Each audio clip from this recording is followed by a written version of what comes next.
State for the win. They hand it off to Johnson. Boise State has won the tournament. They take a downfield shot. And the catch is made. It's Ryan Williams. Still spinning free. Touchdown. The touchdown in the first possession. Back in the game. And he's loose again. Edwards off and running. Welcome back, Donovan Edwards. He's going to the corner. He's got it.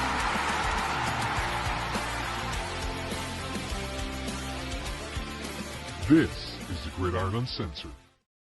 What is going on, everybody? Welcome back to another episode of the Gridiron Uncensored podcast. Brendan, Trevor, Blake, we got the whole crew tonight.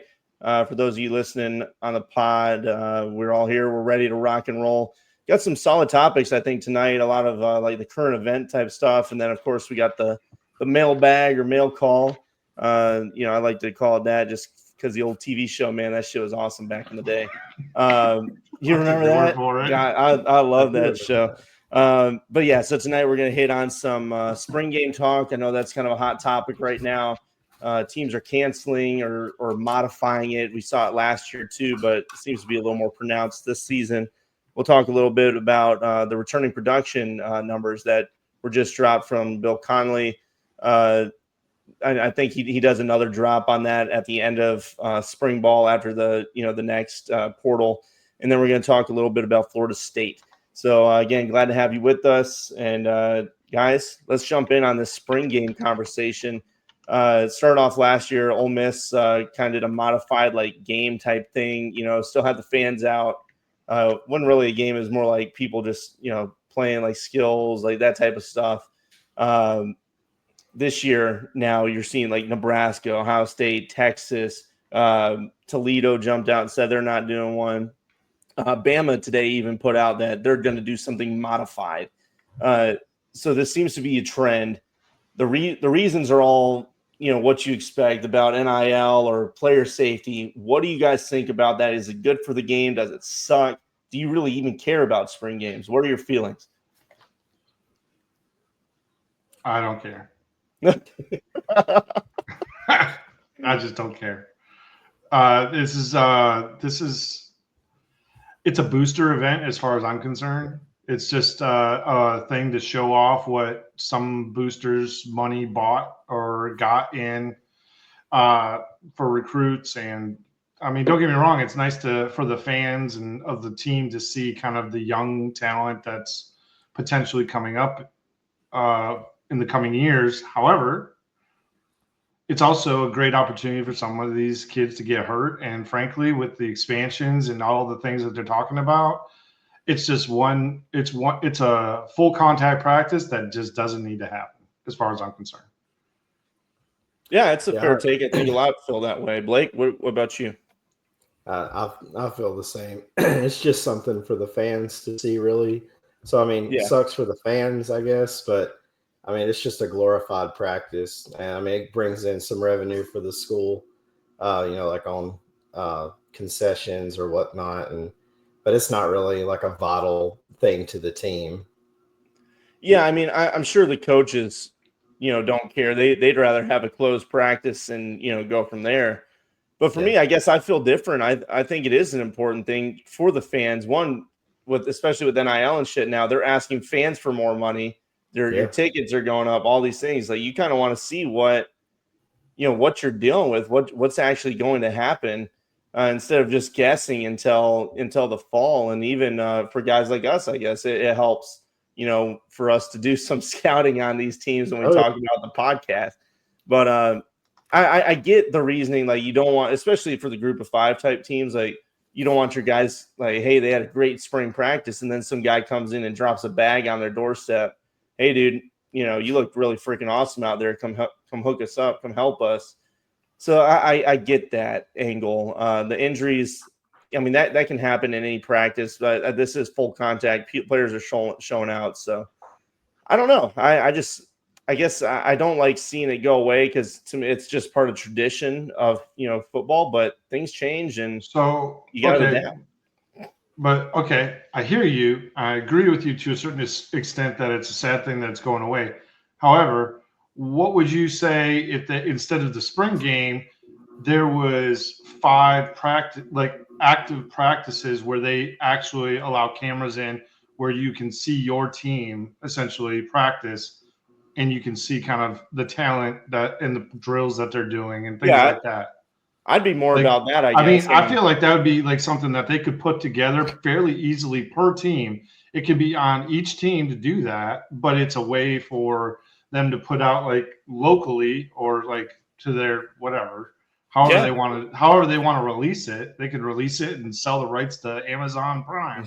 For all I know. A lot of teams don't give them any ideas now. God dang, I don't know. Well, a lot of teams do hold open practices like Bama. That's one of Kalen DeBoer's things is Saban always had closed to the media. You couldn't get in there.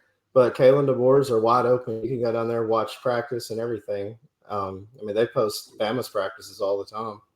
I guess I'm kind of referring to the stuff you wouldn't normally see, like the stuff you see, like them doing like a 7-on-7 scrimmage, in a controlled environment, and maybe just doing it something like that. No, I just show off the talent and the speed of some of the young guys and everything like that. I absolutely. That's like, if you want to get rid of the spring game, like the whole thing, sure. Like I can get it for the reasons we've stated, but yeah, like give something back to the fans, the people that pay for your stadiums, everything in the athletic department and now the salaries for these kids. Yeah, exactly. So yeah, like a 7-on-7 thing would be cool, or just like even just passing drills, like, something. Obviously, like nobody's gonna really be watching like the D line, practicing against fucking bags, or like the offensive line like pushing the skids. No, I mean, but like I think a 7-on-7 scrimmage, maybe not with a packed house and all that stuff like that, and all the pomp and circumstance that comes with the spring game. But I mean, if you do a few 7-on-7 live, whatever SEC network does it, goes around to each school one weekend where they do a 7-on-7 scrimmage with all the different talent that's within the SEC, I think that'd be must watch television for across the country for people to just kind of see the talent. But like you said earlier, I don't know if you actually said it while we were on, but before the show started, that some people are stating that they don't want to do it because they don't want anyone to see what kind of talent that they've recruited up to this point. And then it just might as well just disappear because they're not going to do the 7-on-7. They're not going to do anything to showcase any of the talent that they've recruited until game one starts. Yeah, I mean, it's part of the new world of college football, and I think it'll go just school by school basis of, hey, we're shutting it down, it's not worth it, or we'll throw you guys a bone, we'll do something kind of cool, maybe some games or something like that to show a little bit, but I think you're going to start seeing a lot more close to the chest. And I think so, I don't know. It's part of the changing culture of the sport. And, I don't know what else is next on, dropping, but we'll see. And we'll keep you guys posted on any more that, that come out. But the main ones I saw were Texas, OSU, Nebraska was catching some damn flack because they said, well, we got stadium renovations. They're like, no, we know what's really going on. But either way, we'll go on. Let's if you guys are ready, let's move on. We'll talk about the Bill Connelly list dropped. The first one, everybody's been waiting on it. And it's talking about, of course, returning production heading into, 2025. Last year, teams like Oklahoma State was at the top, Iowa State, Stanford, Virginia Tech, like all these were in the 2024 range. So I was curious, is there a correlation between that and, winning the national championship going out there? Obviously, Oklahoma State, not so damn much. But Iowa State was in their conference championship game last year, and they had 86%. So they dropped those numbers for 2025 initially. And then look at what we're referring. I'm going to put it up what Brendan's referring to here. Yeah. So this is from College Football Numbers, great account. If you're on Twitter watching, make sure you follow them. They're I love these types of graphs and graphics. It's just, I don't know, to me it's just so plain and lays it right out. So here you see at the top, going up 80%. That's your returning production on the left hand side, and then across, that's your consensus power ratings from Kelly Ford So obviously Ohio State finished number 1. They're on the far right. But as you look, top right's kind of where you want to be with, your returning production numbers, and then also, where you were finalized, in your power rankings. So I'm curious what you guys think about this chart. Ohio State, Georgia, that little couplet down there with Ole Miss and Oregon. What do you think about them, and maybe Clemson with over 80% coming back? I actually like where they have a lot of these teams, to be honest with you. Georgia, Ohio State, Oregon, they're all losing a lot of talent. Mm-hmm. And, they're bringing in a lot of, which out of the transfer portal, those teams are always going to restock and reload. But it's certainly not going to be what they were last year, or at least I wouldn't expect them to be. Yeah. But Clemson, they've got a lot coming back. And, I mean, I know at some point we're probably going to cover it, but it's a natty or bust for Clemson this year. Yeah. I mean, they've got to go far with this roster, because if they don't, it's going to be, a few years before they're back up there. Man, I hate it. I hate this. Look, Clemson, at minimum, they have to win the ACC. Yes. They have to win the ACC. Let's just call it what it is. They have to walk out of the ACC as ACC champs. And then whatever happens in the playoff kind of is what it is. Because once you're in the playoff, in my opinion, anything can happen. But they have to get a home game.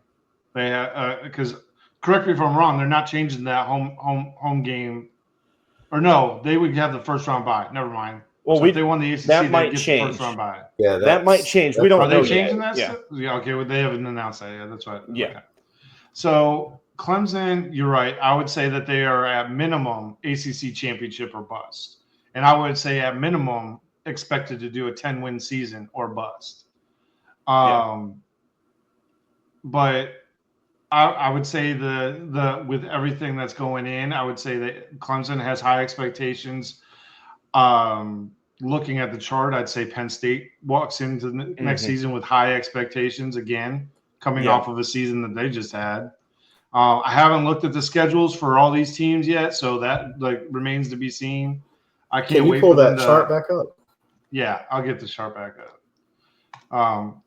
But I would imagine Bama probably has some high expectations this season. They had some really good recruits.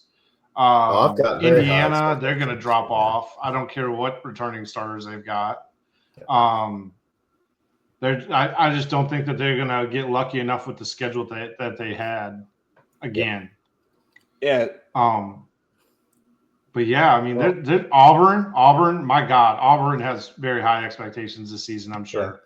Well, just looking at that chart, there's several teams on there, like you pointed out, like Indiana. I think they're going to have a bit of a drop-off. Louisville, who I kind of liked, but they've had so much turnover. I mean, they've only got 80 scholarship players this year. Right. And so teams like that, BYU, Utah, what are they going to be? There's a lot of teams on there that have a lot of unknowns that are on the right side of the chart where you'd want them to be. Yeah. And then you got teams like Bama. I know it doesn't have us very high on returning production, but the production that left, like Jalen Milroe, was basically a one-man show, but he was ass and a half. And with him being gone, I mean, I think we trend upwards offensively. I would have Alabama honestly up there on the production side because we returned a lot of players. Just him leaving and Justice Haynes leaving were really the two big ones. But like Ryan Williams returning is huge. We got like 8 starters coming back on defense. Almost our whole offensive line's back. Jan Miller's back. We're really just changing quarterbacks. Everything else is pretty much the same. Florida, I think Florida's got very high expectations, and they've got a very difficult schedule. Michigan, I think they're the same boat as Alabama. If they get it together at quarterback, I think they're going to be a very tough team to beat next year. Wisconsin, they got a lot of question marks for playmakers, quarterback. There's a lot of question marks on this chart.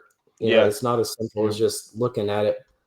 Right. Well, I think the biggest thing is it's so many quarterbacks changing at the top schools, like for that we would consider, right. So that's why And teams like staff. Clemson coaching, so that's why you look at like Penn State right now has so much hype because they bring back a veteran quarterback, albeit as Drew Lar, he's had moments of great games, but then when the biggest ones, it's like I don't know, between him and James Franklin, there's moments.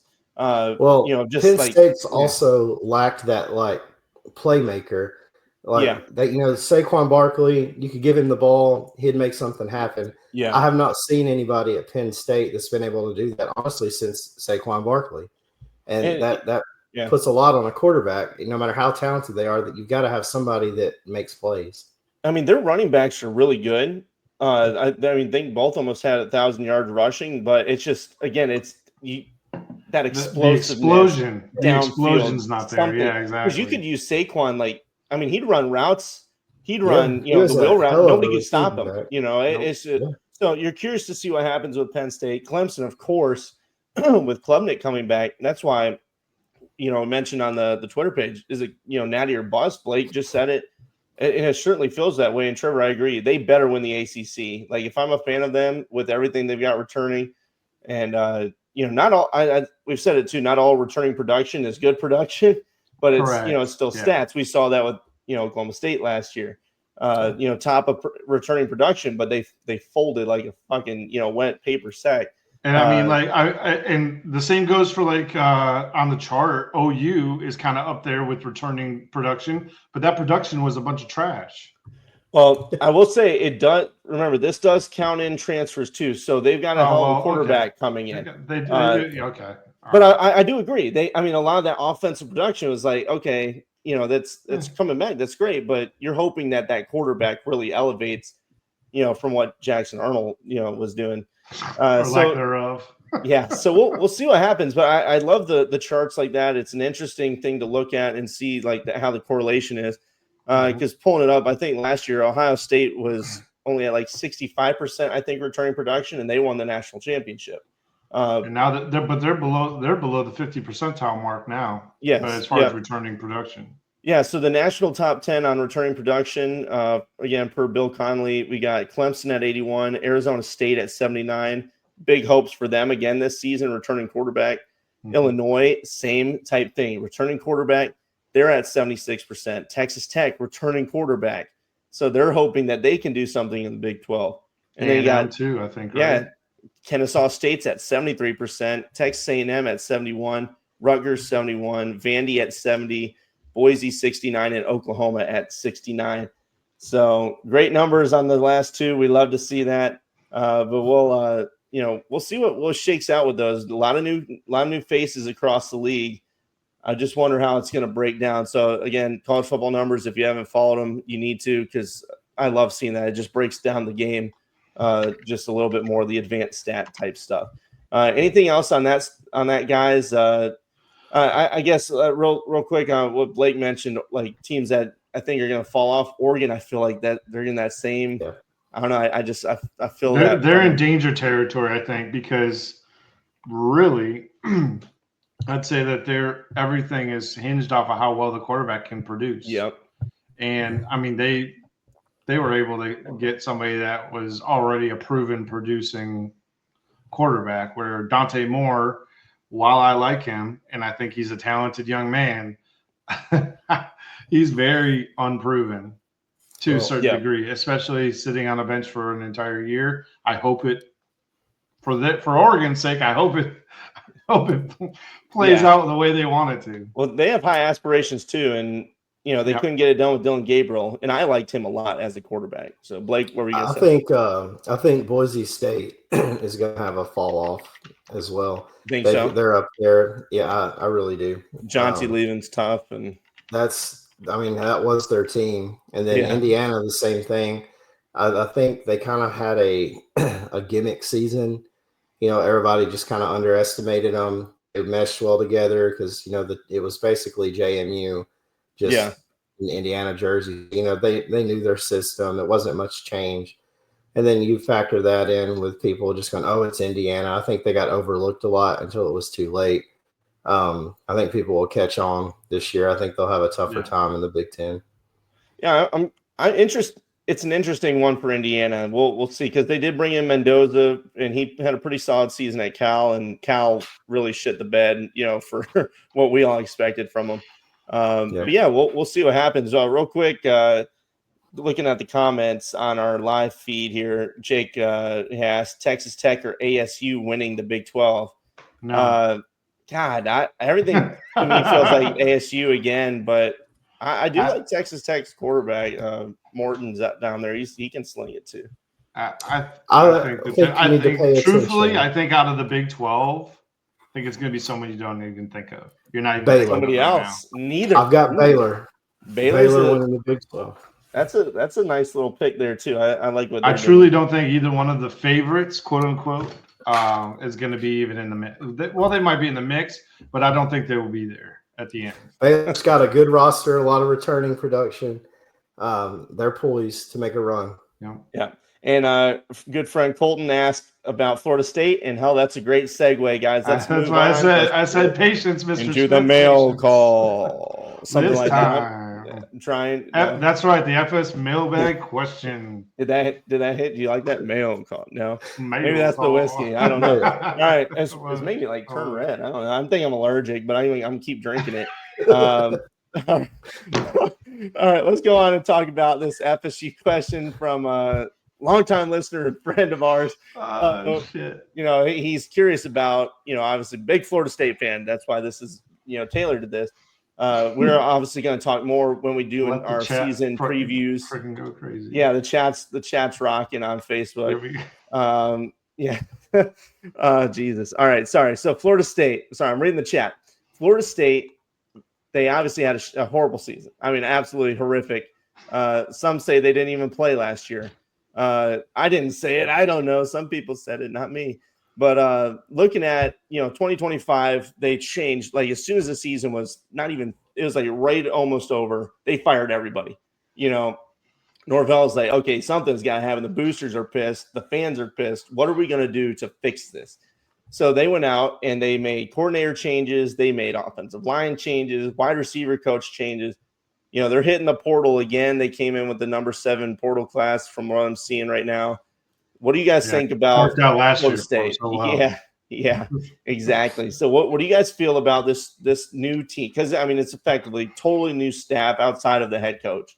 Right. New quarterback, DJU, what they expected from him, that went down the drain really quick too. So we talked about it kind of last episode too. Is Castellanos the guy? What do you guys think about Florida State? So I mentioned it a little bit last episode as far as what I thought about what the quarterback situation is going to kind of turn into. However, with them bringing in Gus Malzahn, and what I did make a mention of in the connection I made last episode was that Castellanos was his initial target when he was at UCF. So bringing him in and kind of bringing in his guy, for lack of a better term, I truly think that Castellanos will start the season for them. I do not think there's a real competition there. I think Castellanos brings a little bit of I want to say an ease, kind of eases into the transition, because Gus Malzahn, the way his offense kind of goes, I feel like Castellanos kind of fits that mold of what he likes to do. So, but that being said, Trevor Jackson is sitting there and he's darn near tailor-made for a Gus Malzahn offense. Truthfully, he's a running quarterback. He's super dynamic, got a big arm. I don't know if Gus Malzahn will take him and just put him in. Like I know you weren't on the episode last night, but I made a mention of it as kind of a DJ Lagway situation where they're going to wait until the wheels start falling off, and then he's going to go in and he's going to be the savior. Well, that's a great segue for me, because I don't think it'll take long for the wheels to fall off, because I don't think Castellanos is a good quarterback. Really? He's just not. He has the highest turnover percentage of every quarterback in college football in his career. It's awful. He's a turnover machine. And yes, what he does as a quarterback, he does fit Gus Malzahn's scheme and his system, but you got to hold on to the football. And he fumbles and throws picks left and right.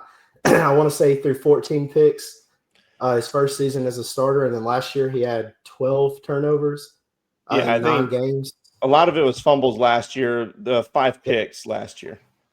Yeah, and then the year before, I think he threw – is it 12 or 14? It was 14 the year before, yeah. 14. Yeah, I mean, and that's awful. I mean, I wouldn't want that starting for me. And I mean, I just lived through that, so I know a little thing. I know a little something because I've seen that. Yeah, exactly. Listen to what I'm saying, Colton. I know a thing or two because I watched Jalen Milroe throw a thing or two to the other team, or 12. Because it was blind. Exactly right. So, but yeah. let's not make this about Milroe. Yeah, I mean, I don't like Blake. I don't disagree with you. I do think that Castellanos will not last long. Yeah. But he is a good. Since the word segue has been thrown around a couple different times, we'll just throw it in there again. Castellanos is a segue to either Brock Glenn or Trevor Jackson. I feel like is the way it's going to be. I agree 100%. He's just a big name. He's a household name. Everybody people know who he is because he did have success at Boston College a little bit. Yeah. Well, he made big plays. He was just like Milroe. He would make big plays for you, but he was just as dangerous for his team as he was against other teams. Yeah. I mean, he was just a dangerous. He was player. not an accurate quarterback by any stretch. He was not like a throwing dimes all the time or anything like that. For sure. Yeah, so, I completely agree. Last year ended up getting benched effectively, or like phasing him out.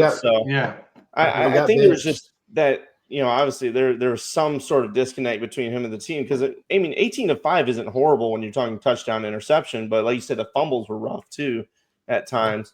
So I do think that he can come in and at least provide some sort of spark, unlike DJU could. But if you can't protect the ball, it's going to be a rough season. Real quick, looking at, again, they did bring in Malzahn, so that helped. I think that's a nice change. He retired, not retired, but he stepped down from UCF, and he was like, I'm going to go be an offensive coordinator, kind of doing the Chip Kelly type thing.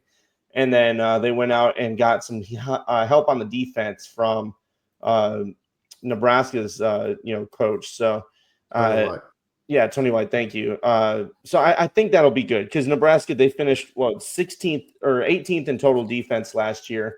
And I'd say, I don't know. I haven't looked at the composite talent rankings yet, but I think Florida State and Nebraska are probably similar in that on defense, talent wise. Maybe FSU has a little bit more blue chip, ratio, but I think they can have a solid season, but they need that turnaround to happen fast. Because looking at the schedule, guys, Alabama's on the doorstep. Yeah, I wanted to say they open with Bama, but if you go on deeper into their schedule, look at when their bye weeks are. Yeah, their bye weeks are before home games with little teams, and then you've got that stretch toward the end there on the road at Clemson, Virginia Tech, on the road at NC State, and then you've got Florida, and that's a tough. It's a tough schedule, and that's tough to have a complete, overhaul of your coaching staff. Yeah. On top of trying to bring in a bunch of transfer guys to run your team, this kind of feels like Colorado season 1, all over again. I don't know. We'll see. I'm not trying to hate on Florida State. I'm just being realistic with you. I am. Jared. It's not hate. I'm just being honest. He wants his name said, so there it is. I'm not trying to be, down on Florida State. It's just that is what it is. I do think Malzahn's offense is very gimmicky, and it can be successful, and it can be difficult to stop if you get it going and you got the right guys in the system. But at that caliber, it worked for one season at Auburn, and then he went downhill and got fired. Yeah. I don't know that it's going to be able to go in against.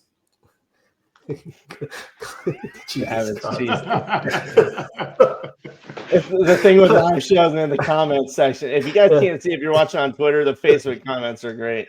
And Trevor has the worst timing in the world to throw them up. Yeah, I just don't know that system is going to be one in college football today that you can go in and run week in and week out against the Clemsons and NC States, Virginia Techs, Alabamas. I don't know if it can tread water forever. I see like 5 to 6 wins at best, and he better hope he hits 6 and 6 because I mean, in 5 years he's had 3 losing seasons. So yeah. I mean, I don't know how much longer he's got if he does not fare well here. So on that point, the guys that in the chat talked about, they're saying 4 wins for Florida State. I'm trying to think 2 and 5 to start, like great, like numbers like that. The over under from Vegas, what I'm seeing from FanDuel, is 7.5 for Florida State. That's what it's been set at. And again, let's talk schedule really quick. Alabama to start, and then you have East Texas A&M Lions, and then a bye week, and then Kent State, Virginia, and then Miami, Pitt, and Stanford, and then you have another bye, Wake, Clemson, Virginia Tech, NC State, and then finishing off, of course, with Florida at Florida. Florida's a loss. Yeah, I'm gonna chalk that one up already as a loss because I think this Florida team is gonna be Bama's a loss, pretty dangerous. By the time they get to week 7, they have got to be 4 and 3, and well, I mean, I'm not counting the bye weeks or whatever, but you know what I mean. I know what you mean. They're on their 8th game. They've got to be 4 and 3 if they have any chance of going over 500. Yeah, and I mean, to hit that over is going to be. I think it's going to be a little tough. So what's your guys' number? What's your number that you actively think they're going to hit? Just rough estimate. Realistically, I would say 4 to 5 is what I would be comfortable saying. But after week 1, I need to see something because it's all just projection. Yeah, that's all it is, a projection. We're just guessing right now. Yeah, I agree. If I had to pick today, I'll say 4 wins. Damn, I don't know if I'm that negative. I'll tell you what. I mean, 4 or 5 wins gets him fired, in my opinion. I honestly think he'd be fired after 2 and 10 years. Like hell, yeah. And he comes back with only 2 more wins or 3 more wins. I'm sorry, that's just not going to cut it. Yeah, Florida State fans, if you listen to this, tell us what would it take for you guys to want him fired? Is obviously 4 wins. I mean, to me, that's like a no-brainer. But what's your what's your calibration on that? So Blake, you said what, 4 or 5? 4 or 5 is what he said. Let me schedule up real quick. Trevor, what'd you say? I haven't said anything, but I think realistically, I think they can get to 6 wins, but it's not going to be an easy 6 wins. Yeah, I could see 7 max. I'll just say this: I'm going to take the under on that 7.5. Yeah, I'm going to take the under on that. Easy. Maybe max is. I could see an 8 ceiling if everything is clicking perfect. Again, ceilings are perfect. Like that's like the best case scenario. Floor is again. I mean, so here's how I'm gauging this. I'm saying Kent State is a lock. East Texas A&M lock. Wake Forest, lock. That's guaranteed 3. So that means for them to get to 5, they have to win 2 of these games against at Florida, at NC State, Virginia Tech, at Clemson, at Stanford, Pitt, at Virginia, and Alabama. Could they get Virginia and Stanford? Sure. So then to get to 6, that means they have to win 1 against Bama, Clemson, Florida, and NC State. And I say they can beat NC State. Yeah, because their quarterback play is absolutely horrendous at this point, unless they fix something. But they looked terrible all last year. Like I said, we'll also have a lot more on this, deeper, when we get into our season previews and we see more about the teams that we're talking about. But just going off of what we were, what it looks like to us. It's not, I wouldn't say they're going to hit the over, but I'd probably say 6 or 7 if things are going all right. Like something has to be better than what it was last year. They've got some good transfer guys coming in, like linemen, defensive linemen. So, I mean, they're trying here, but will it all come together? And that remains to be seen. Right. So, sorry for the negativity. We're just trying to be straight up and honest with you. We would do the same. You ask the question, we give the answers. So, if you don't like them, don't ask the question. I mean, tell us what you think. You also asked, what's the best chance for an upset? I don't see it against Florida or Clemson. I would say maybe Miami, if you want to call that an upset. Yeah, I mean, I guess it would be. Is Bama? Should Bama be worried, Blake? Do you think for week one, a totally different? Well, I mean, yeah. Anybody can win on any given Saturday. I think Bama's going to be too strong to start. Should be. It just. We'll see how that offense clicks with the new quarterback. Honestly, whoever ends up getting the starting spot. Yeah, I think their best chance of an upset would be Virginia Tech or NC State. Pitt maybe, but I don't know. Probably Virginia Tech would be their best chance at an upset. Yeah. So, probably. All right, let us know what you guys think, and we'll look at Florida State again deeper when we get into season previews and we actually look at the rosters and all that stuff too of the teams surrounding them. So that's really all we got, guys. Anything else? We appreciate you guys watching and chiming in. Facebook, we appreciate that. Make sure you subscribe on YouTube. Go check our Facebook page and Twitter. Linktree, it's all there. Go find it. Please share this live stream. Share everything if you guys don't mind. We'd appreciate all the support y'all give. Absolutely. Again, this is Gridiron Uncensored Podcast. I hope you guys have a great night. We'll catch you later.